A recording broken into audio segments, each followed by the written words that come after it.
Bonjour, on se retrouve une autre fois pour une nouvelle vidéo. Celle-ci portera sur l'analyse de l'incipit de la boîte à merveilles. Je voudrais seulement vous informer que presque la totalité des vidéos qui vont venir porteront sur l'analyse de l'œuvre, de telle sorte que je vais essayer d'analyser corpus par corpus pour vous amener à comprendre comment on fait pour analyser et répondre aux questions qu'on vous posera le jour de l'examen. J'ai remarqué, selon mon expérience, que la plupart des élèves, quand ils sont face à un texte, généralement, ils ont ce qu'on appelle une lecture passive.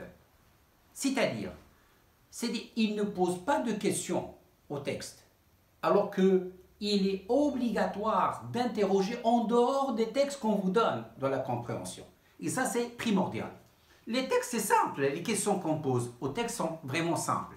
D'abord, je dois essayer de voir le qui. Alors, quand je dis bien sûr le qui, automatiquement, je pense au narrateur ou bien les personnages. Quand je dis le quoi, je pense aux actions. Quand je dis le où et le quand, je pense au temps et au lieu et le temps. Quand je dis le comment, je suis en train d'interroger le lexique employé, la syntaxe employée. Et bien sûr, la dernière question, le pourquoi, ça c'est l'interprétation, c'est-à-dire la logique du texte. Donc je vais essayer un petit peu de mettre en pratique ces questions-là sur ce corpus d'aujourd'hui, qui est comme suit. Donc le début le soir, jusqu'à la page 6, tout en haut de votre page, la phrase qui finit le paragraphe suivant, la Chouafa gémissait, se plaignait, conjurait, se desséchait dans des nuages d'encens et benjoin. Si je me pose la question de qui, je vais constater que le début du roman adopte le mode de narration à la première personne du singulier. Et donc, j'en déduis que le narrateur est un personnage principal. Deuxième point, quand je vais interroger le quoi, c'est-à-dire, dans ce début, la page 3, qu'est-ce qu'il est en train de me raconter? Je vais constater que le premier paragraphe, il porte une réflexion sur son état psychologique et que le deuxième paragraphe, il va me raconter un fait du passé. Je remarque aussi l'emploi du présent de l'indicatif. Comme le premier paragraphe et le second paragraphe. Parmi les questions qu'on pourrait vous poser, c'est d'identifier le jeu. S'agit-il de jeu adulte ou jeu enfant? Ben, la réponse, elle est simple. Il s'agit d'un jeu adulte. Il s'agit d'un énoncé ancré dans la situation d'énonciation. C'est-à-dire, au moment où il est en train de penser à sa solitude, il est en train de penser à sa souffrance, il est en train de penser à me raconter l'origine de sa solitude. Et cela est évident à travers les phrases de « je songe à ma solitude et j'en sens tout le poids ». Voilà, réflexion portée sur la solitude, sur la souffrance. Et puis il ajoute « ma solitude ne date pas d'hier », ce qui prouve que quand il était petit, il était également solitaire. Pour cela, il va nous plonger dans le passé grâce à l'emploi de « je vois ». Attention, ce verbe-là, il est à prendre dans le sens connotatif, qui veut dire tout simplement « je me rappelle »,« je me souviens ». Et tout le paragraphe qui va venir également par l'emploi du présent de l'indicatif, mais cette fois-ci à valeur de narration, va me plonger dans le passé et me raconter la solitude de l'enfant qui était à la quête d'un moineau. Attention, il ajoute que ce moineau-là, il ne cherche pas à le martyriser. Au contraire, il veut en faire un compagnon, d'où la souffrance de l'enfant. Donc le point commun entre le passé et le présent, c'est ce thème de la solitude. Et donc, on a répondu à la question de qui, de quoi, de comment. Alors il ne reste le où. Le haut, c'est le troisième paragraphe. Avec nous habitions Dar Shuafa. Et bien sûr, Dar Shuafa, c'est le lieu où va se passer l'action dans la totalité du récit. On remarque aussi que, en plus de ce thème de la solitude, il y a le thème de la superstition qui s'ajoute à la page 4, à travers la narration du rituel de la Shuafa. Alors maintenant, la question qui se pose, est-ce que cet incipit respecte les règles de l'écriture classique? La réponse est non. Comment? Si il a essayé de répondre à qui, comment, quand et le où, il a essayé également de se distinguer. Comment ce début de roman se distingue de l'écriture classique? Tout simplement en évitant de se présenter et se donner comme personnage principal. Le narrateur, il a préféré ici parler et de présenter les thèmes fondamentaux de ce récit qui sont la solitude et la superstition. Alors pour venir à la superstition, généralement c'est la page 4 où il va rapporter en détail le rituel de la Shuafa. Parmi les questions qu'on pourra vous poser, c'est effectivement quel est le thème dominant dans cette page et montrez-le à travers un champ lexical.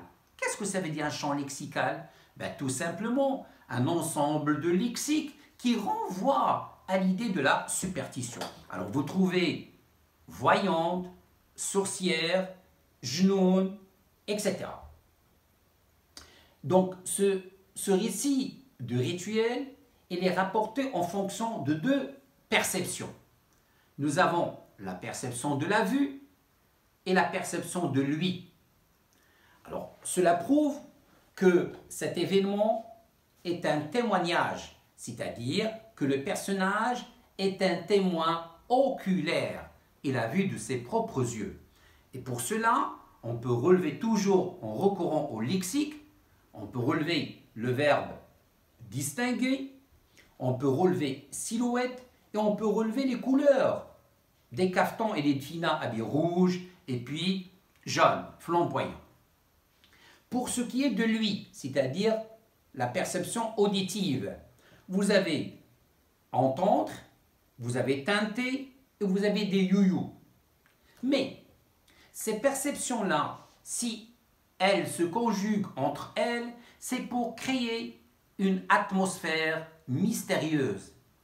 Et cela va nous ramener vers le registre littéraire, qui est bien sûr, et c'est une question qu'on pourra vous poser, quel registre littéraire domine la page 4?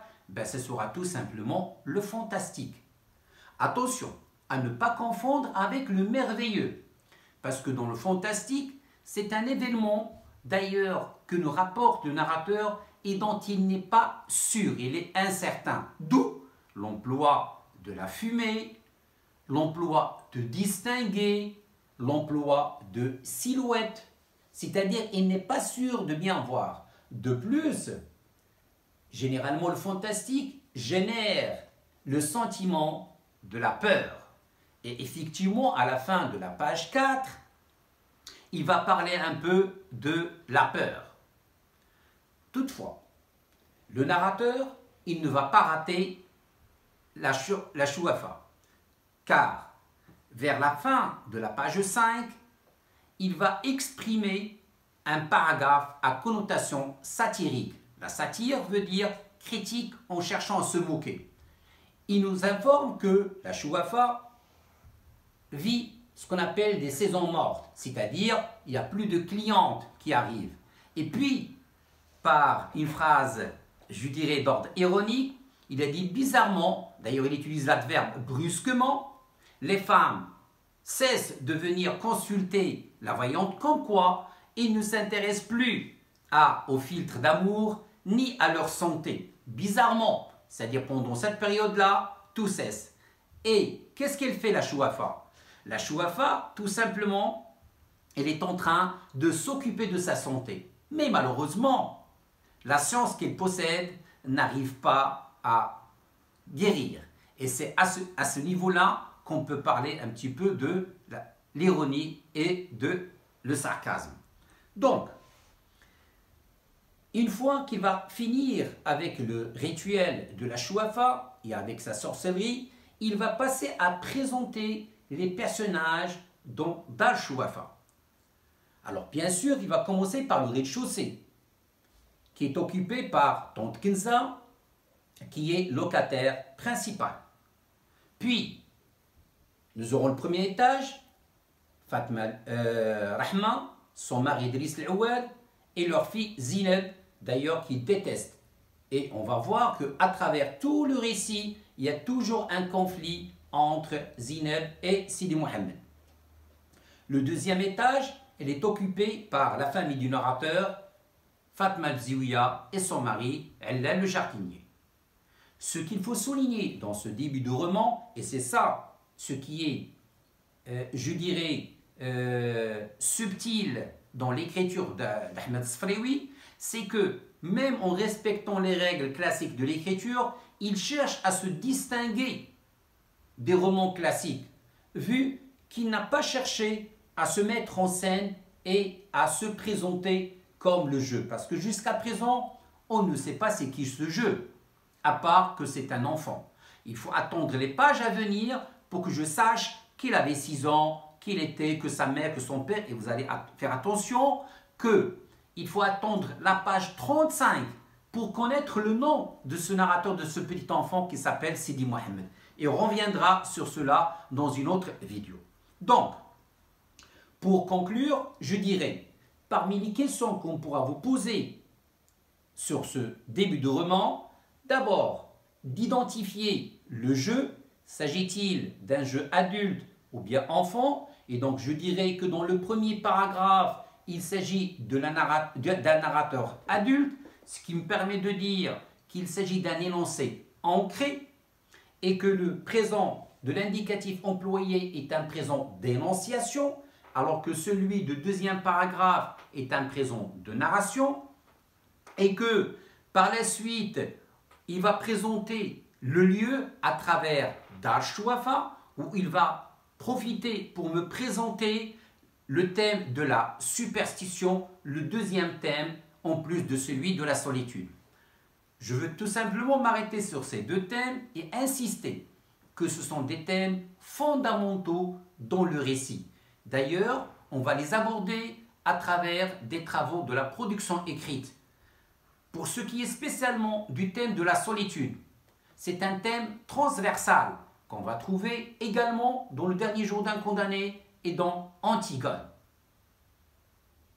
Alors, pour conclure, tout en cherchant à récapituler, s'il est question de situer ce passage, on dira tout simplement ce début de roman présente le temps, le lieu, le mode de narration à la première personne et bien sûr en présentant les personnages. Alors pour conclure, je dirais que ce début de roman, il est un peu particulier dans sa démarche, dans la mesure où il a préféré commencer par les thèmes fondamentaux et reléguer au second degré le personnage principal qui est lui-même le narrateur. Sur ce, je termine cette vidéo, mais je tiens à vous dire, soyez au rendez-vous. Chaque jour, il y aura une nouvelle vidéo qui portera sur la boîte à merveilles et sur la semaine, j'aurai entre 1 à 2 vidéos qui porteront sur le développement personnel. Je compte sur vous, abonnez-vous et partagez. Au revoir.